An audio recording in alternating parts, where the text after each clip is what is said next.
अस्सलाम वालेकुम viewers, welcome to my channel cooking with कमल।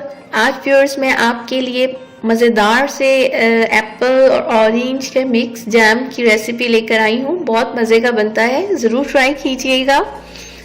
इसमें मैंने व्यूअर्स 5 किलो एप्पल लिए हैं। इनको इस तरीके से मैंने छिलका उतार के काट लिया है।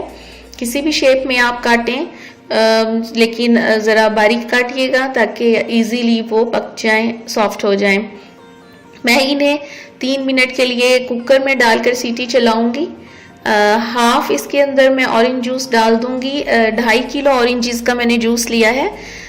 मैं हाफ डाल के कुकर के अंदर इसको 3 मिनट के लिए चला दूंगी सीटी को। आप अगर वैसे ही बर्तन में रख के पकाना चाहें तो सारा ही जूस डाल दीजिएगा बीच में और इसको हल्की आंच पे पकने के लिए रख दीजिएगा। ये गल चुके हैं। अब मैं इसमें बाकी का जूस भी डाल दूंगी। व्यूअर्स, जब आप सीटी खोलें, जब आप कुकर को बंद करें तो फौरन से सीटी मत उठाइएगा, सारा जूस एकदम से बाहर आएगा। आप इसको या तो ठंडा होने दीजिएगा या फिर फौरन पानी के नीचे रख दीजिएगा।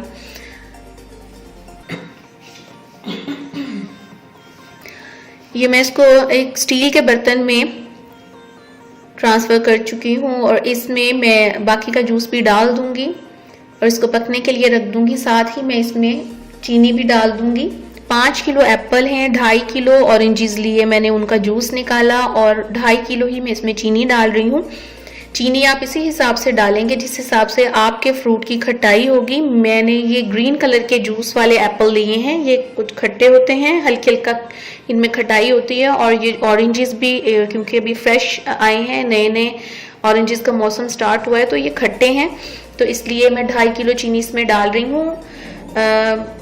अगर आपका फ्रूट ज़्यादा खट्टा ना हो तो आप कम चीनी डालिएगा इसमें। इसको हमने तब तक पकाना है व्यूअर्स जब तक इसकी शीरे की एक तार ना बन जाए।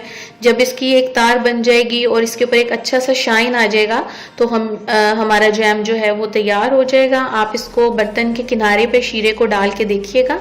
अगर वो फौरन स्लिप होकर अंदर गिर जाता है पानी की तरह तो अभी शीरा आपका रेडी नहीं हुआ। और अगर वो ऊपर होल्ड हो जाता है, रुक जाता है और स्लो जाता है तो इसका मतलब है कि आपका शीरा एक तार बन चुका है। चम्मच मसलसल हिलाते रहिएगा। स्टील का बर्तन है, चीनी नीचे बैठेगी और जल जाएगी, इसलिए इसको चेक करते रहिएगा वक्फे से या फिर मुसलसल आप इसमें चम्मच हिलाते रहें। मैं बहुत ज़्यादा चम्मच नहीं हिला रही, थोड़ी देर के बाद चेक कर रही हूँ क्योंकि मुझे इसको बहुत अच्छी तरह मैश नहीं करना। ये हल्का हल्का मोटा इसमें एप्पल मैंने रहने देना है। मुझे इसी तरह पसंद है और ये अच्छा लगता है। ये खुद से गाढ़ा सा लुक देता है, बहुत मज़े का लगता है। आप पराठे के साथ खाएं या ब्रेड के साथ, हर तरह बहुत मज़े का लगता है। व्यूअर्स, अगर आपने मेरा चैनल अभी तक सब्सक्राइब नहीं किया तो और मज़ेदार सी वीडियोस के लिए इसे सब्सक्राइब कर लें और साथ ही ये इस किस्म का आपको एक बेल नज़र आएगा, इसे भी क्लिक कर दीजिएगा ताकि मेरी नई आने वाली वीडियोस की नोटिफिकेशन आसानी से और जल्दी आप तक पहुंच सके। और ये बिल्कुल फ्री है। ये व्यूअर्स, हमारा जैम रेडी हो चुका है। बहुत जल्दी बन जाता है, बिल्कुल भी ज़्यादा टाइम नहीं लगता। ये देखें कितना खूबसूरत इसके ऊपर शाइन आया है। इसका कलर देखें, आप शाइन देखें। जब मैं इसको रूम टेम्परेचर पे ठंडा करके तो फिर फ्रिज में रखूंगी तो ये और गाढ़ा हो जाएगा। फ्रिज में जाने के बाद मैं उसकी भी आपको लुक दिखाती हूँ। बड़ा मज़ेदार सा जैम बन जाता है, गाढ़ा भी हो जाता है। बिल्कुल भी जेलेटिन या कोई भी चीज़ नहीं डालनी पड़ती बीच में इसको गाढ़ा करने के लिए। ये मैं ठंडा कर चुकी हूँ, आप इसको देखिएगा, बहुत अच्छा गाढ़ा हो गया है ये।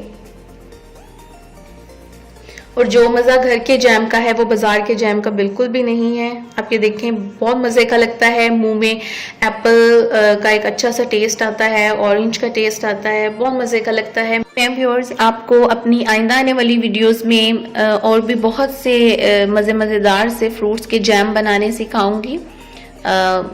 इसके लिए आपको मेरा चैनल सब्सक्राइब करना पड़ेगा और बेल को भी क्लिक करना पड़ेगा ताकि जैसे ही मेरी वो रेसिपी आए तो आप तक नोटिफिकेशन पहुंच सके।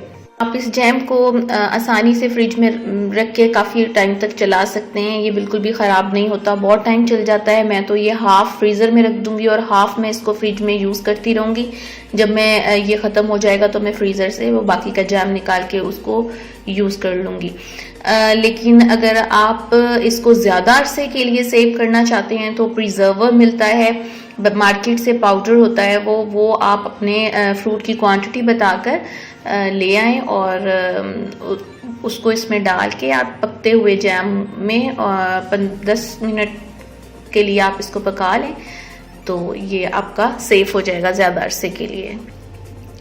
ये देखिए इसकी कितनी यमी सी लुक आई है व्यूअर्स। इस उम्मीद के साथ कि आप इसे अपने घर पे ज़रूर ट्राई करेंगे और मुझे अपने कमेंट्स ज़रूर देंगे और अपने फ्रेंड्स और फैमिली के साथ भी मेरी इस रेसिपी को ज़रूर शेयर कीजिएगा। मुझे इजाज़त दीजिए, अपनी दुआ में याद रखिएगा।